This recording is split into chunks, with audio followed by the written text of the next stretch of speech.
बंगाल की बेटी को न्याय दिलाने के लिए एक बहुत बड़ा कदम उठाया गया है और सीबीआई ने संदीप घोष, जो टीएमसी ममता बनर्जी की सरकार का बहुत बड़ा करीबी है, उसको वित्तीय अनियमितताओं के लिए, भ्रष्टाचार के लिए गिरफ्तार किया है। पर सवाल ये पूछा जाएगा कि ममता बनर्जी की सरकार की प्राथमिकता क्या थी? बेटी को न्याय दिलाओ नहीं, संदीप घोष को बचाओ, सत्य की आवाज़ को दबाओ, सबूत मिटाओ और बलात्कारियों को बचाओ। इसीलिए इस संदीप घोष नाम के व्यक्ति पर इतने गंभीर आरोप थे। बीजेपी तो 2023 से उठा रही थी। वित्तीय अनियमितताएं, भ्रष्टाचार, ऑर्गन हार्वेस्टिंग, बायोमेडिकल वेस्ट में घोटाला, किस प्रकार से ड्रग्स में घोटाला, परंतु उस पर कोई आंच नहीं आ पाई क्योंकि ममता बनर्जी की सरकार का संरक्षण प्राप्त था। जब ये जघन्य हत्या, रेप का मामला सामने भी आया, तब भी 4 घंटे के भीतर इस व्यक्ति को प्रमोट कर दिया गया। इतनी इसकी पैंट और पकड़ थी।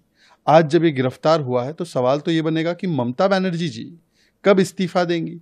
ममता बनर्जी हेल्थ मिनिस्टर भी थी, ममता बनर्जी होम मिनिस्टर भी थी।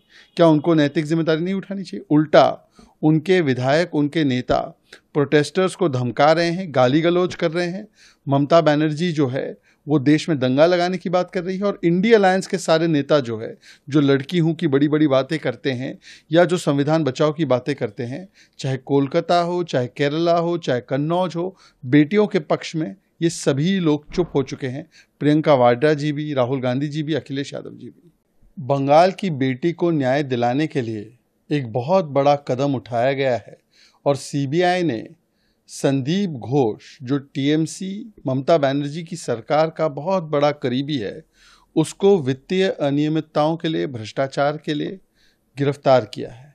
पर सवाल ये पूछा जाएगा कि ममता बनर्जी की सरकार की प्राथमिकता क्या थी? बेटी को न्याय दिलाओ नहीं, संदीप घोष को बचाओ, सत्य की आवाज़ को दबाओ, सबूत मिटाओ और बलात्कारियों को बचाओ। इसीलिए इस संदीप घोष नाम के व्यक्ति पर इतने गंभीर आरोप थे। बीजेपी तो 2023 से उठा रही थी।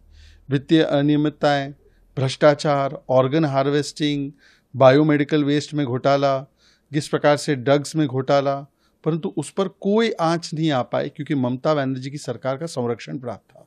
जब ये जघन्य हत्या, रेप का मामला सामने भी आया, तब भी 4 घंटे के भीतर इस व्यक्ति को प्रमोट कर दिया गया। इतनी इसकी पैंट और पकड़ थी।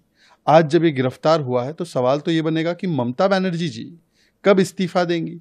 ममता बनर्जी हेल्थ मिनिस्टर भी थी, ममता बनर्जी होम मिनिस्टर भी थी। क्या उनको नैतिक जिम्मेदारी नहीं उठानी चाहिए? उल्टा उनके विधायक, उनके नेता प्रोटेस्टर्स को धमका रहे हैं, गाली गलौज कर रहे हैं। ममता बनर्जी जो है वो देश में दंगा लगाने की बात कर रही है और इंडिया अलायंस के सारे नेता जो है, जो लड़की हूँ की बड़ी बड़ी बातें करते हैं या जो संविधान बचाओ की बातें करते हैं, चाहे कोलकाता हो, चाहे केरला हो, चाहे कन्नौज हो, बेटियों के पक्ष में ये सभी लोग चुप हो चुके हैं। प्रियंका वाड्रा जी भी, राहुल गांधी जी भी, अखिलेश यादव जी भी।